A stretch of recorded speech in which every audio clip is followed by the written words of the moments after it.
આગામી તહેવારો દરમિયાન મુસાફરોને પડનારી હાલાકી અને રેલવે ટિકિટોમાં ચાલતા કૌભાંડના વિરોધમાં આજે કોંગ્રેસના હોદ્દેદારોએ સુરત રેલવે સ્ટેશન ખાતે આસિસ્ટન્ટ રેલવે મેનેજરને આવેદનપત્ર આપ્યું હતું. આવેદનપત્ર કોંગ્રેસના અગ્રણી ધનસુખભાઈ રાજપૂત તેમજ ઝોનલ રેલવે યુઝર્સ કન્સલ્ટેટિવ કમિટીના પૂર્વ સભ્ય કલ્પેશભાઈ બારોટની આગેવાનીમાં આવેદનપત્ર આપવામાં આવ્યું હતું.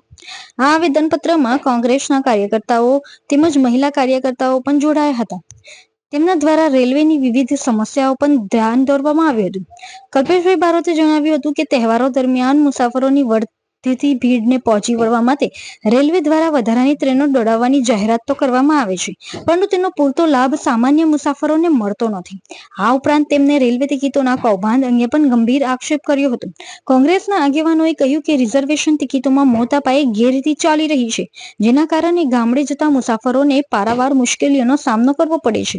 કોંગ્રેસ દ્વારા અપાયેલ આવેદનપત્રમાં ઉલ્લેખ કરવામાં આવેલી માંગણીઓ જો ટૂંક સમયમાં પૂરી કરવામાં નહીં આવે તો આગામી દિવસોમાં ઉગ્ર આંદોલન કરવાની પણ ચીમકી આપવામાં આવી છે.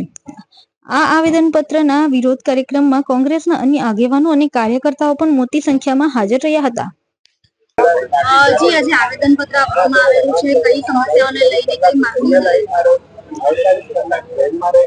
રેલવેના વિવિધ પ્રશ્ન બાબતે અમારા સુરત કોંગ્રેસના પૂર્વ પ્રમુખ ધનસુખભાઈ રાજપૂત તેમજ ઉત્તર ભારતીય સમાજના અન્ય આગેવાનોની આગેવાનીમાં આજે સુરત ઈઆરઓને અમે આવેદનપત્ર આપવા માટે આવ્યા છે કે અમારી જે વિવિધ માંગણીઓ છે કે ભાઈ ગાડીના સ્ટોપેજ આપવામાં આવે, દિવાળી તેમજ છઠ પૂજાને ધ્યાનમાં લઈને નવી ગાડીઓ ચાલુ કરવામાં આવે, એ માંગણી બાબતે અમે આજે આવેદનપત્ર આપવા માટે આવ્યા છે. અને અમારી ઘણા ટાઈમ જૂની માંગણી છે કે ઉત્તરાયણ સ્ટેશનમાં સ્ટોપેજ આપવામાં આવે, બેસ્તાનની નવી ગાડી ચાલુ કરવામાં, જેથી પ્રજાને તકલીફ ન પડે.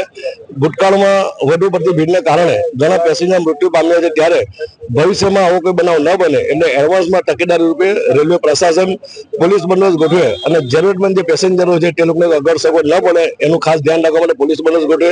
જે ટ્રેનની માંગણી છે એ ટ્રેન માંગણી પૂરી કરવા. બીજું કે નવી ટ્રેન અમે ચાલુ કરી, 15 જેટલી ટ્રેનો ચાલુ કરી છે.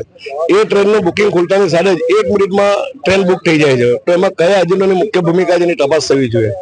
1 મિનિટમાંથી ટ્રેન બુક થઈ જાય છે.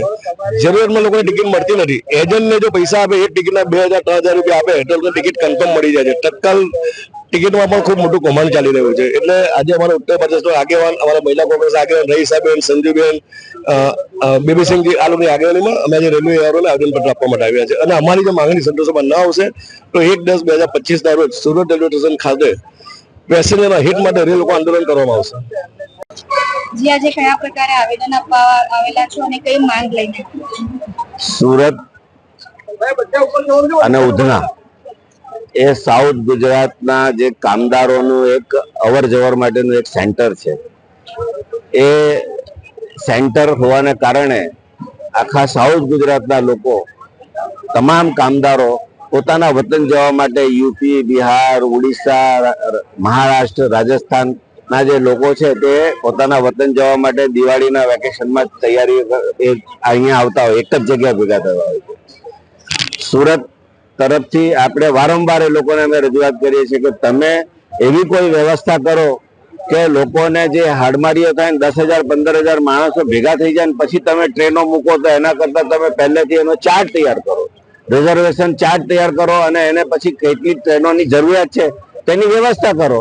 અને તમે સચિન થી ભેસ્તાન, ઉધના, સુરત, ઉત્તરાયણ, ચલથાણ, અંકલેશ્વર, વાપી, વલસાડ, ગમે ત્યાંથી તમે આ બધા સ્થાનોથી તમે ટ્રેનો ચલાવો તો લોકો વહેંચાઈ જાય. 15-20 હજાર માણસનું ટોળું ભેગું થાય અને તમે ધક્કામુક્કી થાય ને લાઠીચાર્જ કરો ને પછી અફરાતફરી થાય ને કોઈ કામદારો મરી જાય, બિચારાને 24 કલાક સુધી તમે અહીંયા જ તપાવી નાખો લાઈનમાં. આજે સવારથી આવીને ઉભો રહે તો એને કાલે ટ્રેન મળે. શા માટે? અને પછી 48 કલાક ટ્રેનમાં હેરાન થાય. તો માણસને તમે કામદારોને તમે કામદાર નથી સમજતા, માણસ નથી સમજતા. અમે એ ધ્યાન દોરવા માંગીએ છીએ. અને તમે જેટલી બી ટ્રેન આપો છો તે લોકોને જાણ કરો. પહોંચતી જ નથી, ખબર જ નથી કે કઈ ટ્રેન ક્યારે જવાની છે. તો તમે ચાર્ટ જ તૈયાર કરો ને.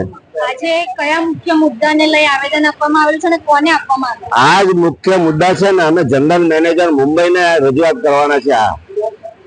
આ જનરલ મેનેજર, કારણ કે સુરત પછી ઉત્તરાયણ, વલસાડ, બરોડા ડિવિઝનમાં ચાલ્યું જાય છે. તો આ જનરલ મેનેજરને જાણ કરે. અમે તો વારંવાર મળતા જોઈએ છીએ, કારણ કે રેલવે એક બહુ મોટો પ્રશ્ન છે પરપ્રાંતિયોને માટે. તો આ એક અમેરિકા ને સ્વિટ્ઝરલેન્ડ જવા જેવું થઈ જાય કે એને જે ટિકિટ મળી જાય અને સારી રીતે ટ્રેનમાં બેસીને જાય એ જ એ લોકોને માટે બિચારાને શાંતિનો પ્રશ્ન છે. એટલે આ બાબતમાં અમે સતત જાગૃત રહીએ છીએ અને આ વખતે પાછા એમને એક ચેતવણી આપવા આવ્યા છે કે અમે એવું કહેવા માંગીએ છીએ કે તમે રિઝર્વેશન ચાર્ટ તૈયાર કરો અને તે મુજબની ટ્રેનની સુવિધા આપો.